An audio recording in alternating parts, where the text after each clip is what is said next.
आप यकीन करेंगे कि एक ऐसी नमाज भी है जिसके बारे में नबी करीम सल्लल्लाहु अलैहि वसल्लम ने फरमाया कि अगर तुम्हारे गुनाह समंदर की झाग के बराबर भी हों तो अल्लाह उन्हें माफ़ फरमा सकता है। हम अक्सर सोचते हैं कि हम बहुत गुनाहगार हैं, बहुत दूर चले गए हैं, लेकिन शायद हमने सलातुत तस्बीह की ताकत को अभी तक समझा ही नहीं। सलातुत तस्बीह एक ख़ास नफल नमाज है जिसमें एक मखसूस तस्बीह बार बार पढ़ी जाती है। सुभान अल्लाह वल्हम्दुलिल्लाह वला इलाहा इल्लल्लाह वल्लाहु अकबर। ये नमाज हमें याद दिलाती है कि बंदा जितना भी गुनाहगार हो, अल्लाह की रहमत उससे कहीं ज़्यादा वसी है। हज़रत अब्बास रज़ी अल्लाह अन्हु को नबी करीम सल्लल्लाहु अलैहि वसल्लम ने ये नमाज सिखाते हुए फरमाया कि अगर हो सके तो इसे रोज़ाना पढ़ो, वरना हर जुमा या हर महीने या कम से कम ज़िंदगी में एक बार ज़रूर अदा करो। ये अल्फाज खुद इस नमाज की अजमत को जाहिर करते हैं।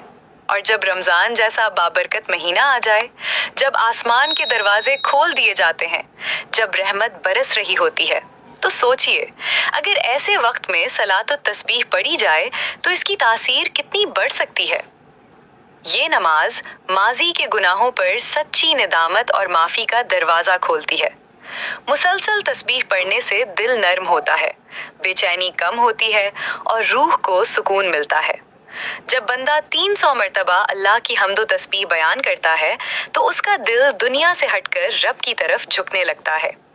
जो लोग समझते हैं कि उनके लिए वापसी का रास्ता नहीं, सलातुत तस्बीह उन्हें उम्मीद देती है। रमज़ान वो महीना है जिसमें एक नेकी का अजर कई गुना बढ़ा दिया जाता है। अगर आम दिनों में सलातुत तस्बीह गुनाहों की माफ़ी का ज़रिया है, तो रमज़ान में यही नमाज आपके नामाए आमाल को नूर से भर सकती है। ये महीना सिर्फ रोज़े का नहीं, मुकम्मल रूहानी सफाई का महीना है। ये नफल नमाज है, आप इसे किसी भी मुनासिब वक्त में अदा कर सकते हैं, ख़ास तौर पर रमज़ान की रातों में, तरावीह के बाद या तहज्जुद के वक्त तन्हाई में। सलातुत तस्बीह दिल को ऐसी पाकीज़गी देती है जो अल्फाज में बयान नहीं की जा सकती। ये 4 रकत नफल नमाज है। हर रकत में ये तस्बीह 45 मरतबा पढ़ी जाती है। 4 रकत नफल सलातुत तस्बीह की नियत करें, सूरतुल फातिहा और कोई सूरत पढ़ने से पहले। 15 मरतबा तस्बीह पढ़ें सूरह फातिहा और सूरत मुकम्मल करने के बाद। 10 मरतबा तस्बीह पढ़ें सुभान रब्बिल अज़ीम पढ़ने के बाद। 10 मरतबा तस्बीह समी अल्लाहु लिमन हमदा रब्बना लकल हम्द के बाद। 10 मरतबा तस्बीह सुभान रब्बिल आला के बाद। 10 मरतबा तस्बीह जलसा यानी 2 सजदों के दरमियान में बैठकर। 10 मरतबा तस्बीह फिर दूसरे सजदे में। 10 मरतबा तस्बीह इस तरह हर रकत में 75, जबकि पूरे नमाज में 300 मरतबा ये तस्बीह पूरी हो जाएगी। अगर दौराने नमाज गिनती भूल जाएं तो घबराएं नहीं, जहां याद आए वहीं से मुकम्मल कर लें। अल्लाह नियत देखता है, सिर्फ गिनती नहीं। नमाज पढ़ने के बाद अल्लाह से अपने गुनाहों की माफ़ी मांगे और जो आपकी जायज़ ख्वाहिश है उसे अल्लाह के सामने रखे, उस कामिल यकीन के साथ कि अल्लाह हर नामुमकिन को मुमकिन करने पर कादिर है। सोचें, अगर आज रात आप इखलास से खड़े हो जाएं, अगर आंखों में आंसू हो, दिल में नदामत हो और ज़बान पर तस्बीह हो, तो क्या बईद है कि अल्लाह आपकी तकदीर ही बदल दे। हमें कामिल होने की ज़रूरत नहीं, बस लौट आने की ज़रूरत है।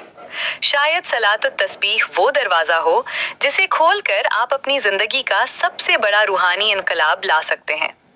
हो सकता है ये रमज़ान आपकी ज़िंदगी का आखिरी रमज़ान हो सकता है ये वो महीना हो जिसमें अल्लाह आपको मुकम्मल माफ़ कर दे।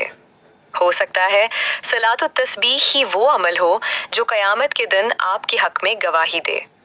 इस रमज़ान सिर्फ रोज़े ना रखें, अपने दिल को भी रोज़ा रखवाएं और एक रात सलातुत तस्बीह के नाम कर दें। इस रमज़ान सिर्फ इबादत ना करें, अल्लाह से ताल्लुक़ बनाएं, क्योंकि असल कामयाबी दुनिया में नहीं आखिरत में है। अल्लाह हमें अमल करने की तौफ़ीक़ अता फ़रमाए और हमारी दुआओं को कबूल करे। आमीन।